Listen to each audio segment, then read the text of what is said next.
లో అధికార ప్రతిపక్ష నేతల మధ్య మాటల యుద్ధం కొనసాగుతోంది. కాంగ్రెస్ ఎమ్మెల్యే కవ్వంపల్లి సత్యనారాయణ, బీఆర్ఎస్ మాజీ ఎమ్మెల్యే రసమయి బాలకిషన్ మధ్య సవాళ్ల పర్వం నడుస్తోంది. ఎమ్మెల్యే కవ్వంపల్లిపై రసమయి బాలకిషన్ తీవ్ర అవినీతి ఆరోపణలు చేశారు. ఎమ్మెల్యే సీఎం రిలీఫ్ ఫండ్లో భారీగా అక్రమాలు చేస్తున్నారని, కమిషన్ల కోసం ఎమ్మెల్యే పాత కాంట్రాక్ట్ పనులను రద్దు చేశారని మండిపడ్డారు.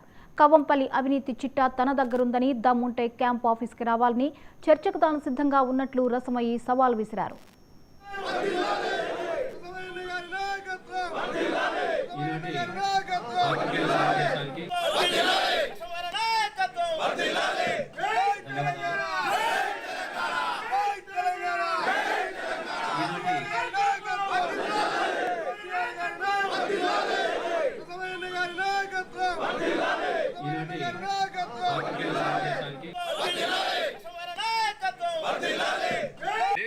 ఎవడొచ్చింది నిన్న ఒక్కసారి పరిశీలన చేసుకో మిస్టర్ నారాయణ. ఒక్క కాంగ్రెస్ అభిమానం ఉన్న ఒక్క కార్యకర్త కూడా నిన్న నీ దానిలో లేరు.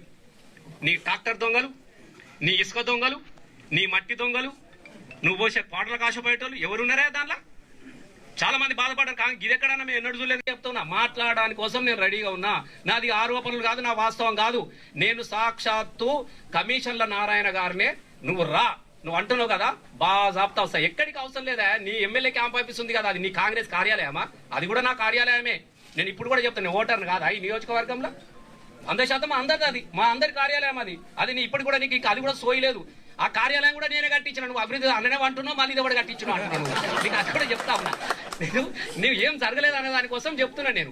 నువ్వు బాజాబ్తా అక్కడనే ఉండు. మా వాళ్ళు కూడా ఎవ్వరు రారు. ఇంతమంది అయితే నువ్వు తట్టుకోలేవు, అసలు గుండె వీకినిది. నేను కాబట్టి నేను ఒక్కనే అంత సింపుల్గా సింగిల్గా వస్తా. నీకు కావాలంటే చెప్పు. నీ అవకతవకలు నీకు ఎక్కడెక్కడ నీకు తెలుస్తలేదు. నీకు రాసియడానికి కోసం నేను సిద్ధంగా ఉన్నా. నువ్వెప్పుడు రమ్మంటే అప్పుడు నేను క్యాంప్ ఆఫీస్కే వస్తా. అంతే తప్ప వీడియో చేసిన వాళ్ళే. కానీ తిమ్మాపూర్లో అంబేద్కర్ విగ్రహాలు ఉన్నాయి చూడు, కానీ ఆవిష్కరిస్తాను రారాదు. నేను అడిగి వస్తా. అంబేద్కర్ నన్ను గాడికి ఎందుకు? మంచి అంబేద్కర్ పుట్టిన రోజున నేనే వచ్చాడు నిలబడతా, అది ఆవిష్కరిద్దాం. మా వాళ్ళు కూడా ధర్నాలు చేస్తా ఉన్నారు, మా అంబేద్కర్ మండల సభ్యులు. గడికి రా, ఇది సోయిండాలి కదా. అంబేద్కర్ పుట్టిన రోజున దళితుల ఇళ్ల మీద దాడి చేస్తామంటే నీ ఆలోచన ఒక గది ఉన్నది. అంబేద్కర్ పుట్టిన 14 మహనీయుని పుట్టిన రోజు అన్న సోయి కూడా నీళ్ళు లేదు.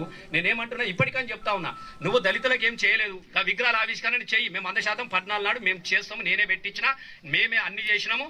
ఆ రోజు కేసులను ఎదుర్కొన్నాం 100%. నీకు దమ్ముంటే నా ఇల్లు కాదు కానీ దమ్ముంటే ఆపుపో. 14 నాడు నువ్వు ఆపుపో. లేచుగారోడు ఎవడొచ్చింది నిన్న ఒక్కసారి పరిశీలన చేసుకో.